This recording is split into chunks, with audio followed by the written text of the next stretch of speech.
नमस्कार। मंदिरों की पावन धरा भारत में आज हम आपको ले चलते हैं झारखंड के देवघर, वही देवघर जहां स्थित है बाबा बैद्यनाथ धाम।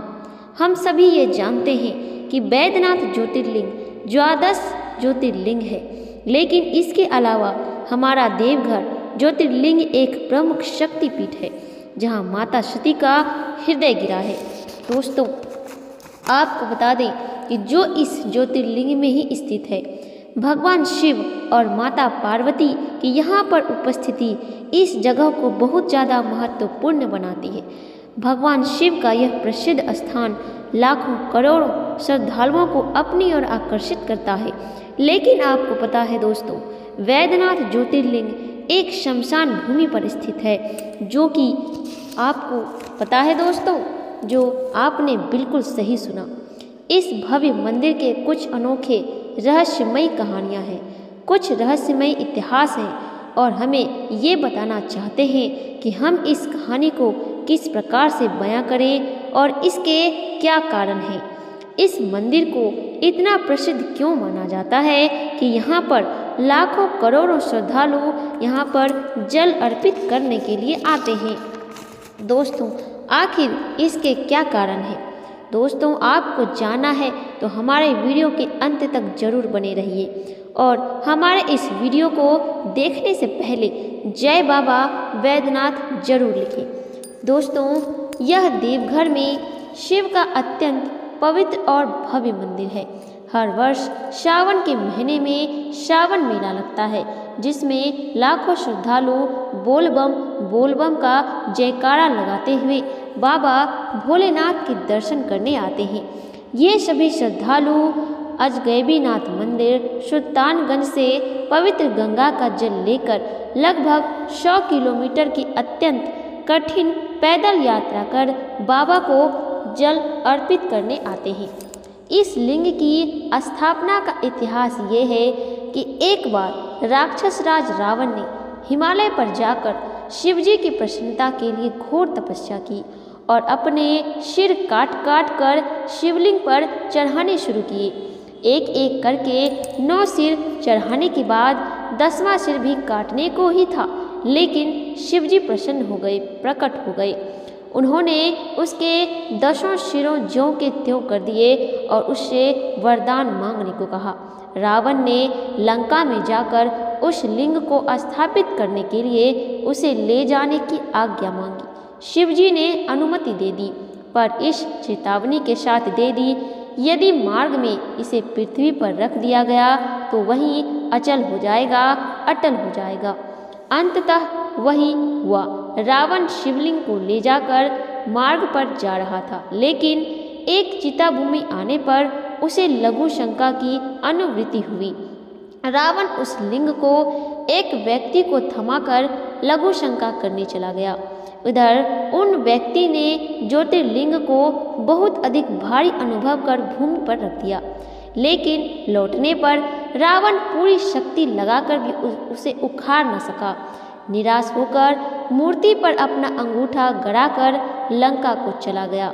इधर ब्रह्मा, विष्णु आदि देवताओं ने आकर उस शिवलिंग की पूजा की। शिवजी का दर्शन होते ही सभी देवी देवताओं ने शिवलिंग की वहीं उसी स्थान पर प्रतिस्थापना कर दी और शिव स्तुति करते हुए वापस स्वर्ग को चले गए। जनश्रुति व लोक की मान्यता के अनुसार यह बैद्यनाथ ज्योतिर्लिंग मनोवांछित फल देने वाला है। मंदिर के समीप ही एक विशाल तालाब भी स्थित है। बाबा बैद्यनाथ का मुख्य मंदिर सबसे पुराना है, जिसके आसपास अनेकों अन्य मंदिर भी बने हुए हैं। बाबा भोलेनाथ का मंदिर माता पार्वती जी के मंदिर से जुड़ा हुआ है। बैद्यनाथ धाम की पवित्र यात्रा श्रावण मास जुलाई अगस्त में शुरू होती है। सबसे पहले तीर्थयात्री अजगैबीनाथ सुल्तानगंज में एकत्र होते हैं, जहां वे अपने अपने पात्रों में पवित्र गंगा जल भरते हैं। इसके बाद वे गंगा जल को अपनी अपनी कांवड़ में रखकर बैद्यनाथ धाम और बासुकीनाथ की ओर बढ़ते हैं। पवित्र जल लेकर जाते समय इस बात का ध्यान रखा जाता है कि वह पात्र जिसमें जल है वह कहीं भी भूमि से नहीं सटना चाहिए, क्योंकि वह भूमि से सटने से उनकी वो पवित्रता अशुभ हो जाती है। दोस्तों, बैद्यनाथ धाम देवघर में मयूराक्षी नदी है जो इस पवित्र शहर से होकर बहती है। इसके पास एक और महत्वपूर्ण जल स्रोत शिवगंगा सरोवर भी है, जिसमें कांवड़िया सुल्तानगंज से जल लाने के बाद स्नान करते हैं। देवघर के बैद्यनाथ धाम से होकर बहती है, इस क्षेत्र के लिए मशहूर है और महत्वपूर्ण नदी है मयूराक्षी नदी। शिवगंगा सरोवर, जो कि यह एक कृत्रिम झील है जो मंदिर के बहुत करीब है, यहाँ पर कांवड़िया स्नान करके फिर मंदिर में दर्शन करने जाते हैं। और यहाँ पर कुछ मान्यताओं के अनुसार यह मंदिर 8वीं और 9वीं शताब्दी में राजा पूर्णानंद द्वारा बनवाया गया था। एक अन्य कहानी के अनुसार शिवलिंग की स्थापना के बाद अश्वनी कुमारी ने पूजा की और रावण की शारीरिक पीड़ा को ठीक किया। उनके ठीक होने के बाद उन्होंने इस स्थान को वैद्यनाथ, वैद्य का भी वैद्य कहा और तभी से यह नाम प्रसिद्ध हो गया और अमर हो गया। दोस्तों, बैद्यनाथ धाम के कई रहस्य हैं, जिनमें प्रमुख है कि यह एक शक्तिपीठ और ज्योतिर्लिंग दोनों है और यहाँ के मंदिर के शिखर पर त्रिशूल की जगह पंचशूल है। यहाँ माता सती का हृदय गिरा था, इसीलिए इसे हृदय पीठ भी कहते हैं। मंदिर के अंदर एक रहस्यमयी चंद्रकांता मणि से शिवलिंग पर लगातार पानी टपकता रहता है, जिसका स्रोत अज्ञात है, उसका कोई ज्ञात नहीं। यह मंदिर 12 ज्योतिर्लिंग में से एक है और साथ ही माता सती का हृदय गिरने के कारण एक शक्तिपीठ भी है। अन्य शिव मंदिरों के विपरीत बैद्यनाथ धाम के शिखर पर त्रिशूल की जगह पंचशूल है, जिसे सुरक्षा कवच माना जाता है और महाशिवरात्रि पर विशेष पूजा के बाद लगाया जाता है। यहाँ आने वाले भक्तों की सारी मनोकामनाएं पूरी होती हैं, इसीलिए इसे कामना लिंग भी कहा जाता है। मंदिर के गुंबद में शिवलिंग के ऊपर एक चंद्रकांता मणि जुड़ी है, जिससे लगातार पानी की बूंदें टपकती रहती है। यह पानी कहाँ से आता है, इसे कोई ज्ञात नहीं, यह एक रहस्य हुआ है, इसमें रहस्य छुपा हुआ है। यह रहस्य माता सती के राजा दक्ष के यज्ञ में कूदने की पौराणिक कथा से जुड़ा हुआ है।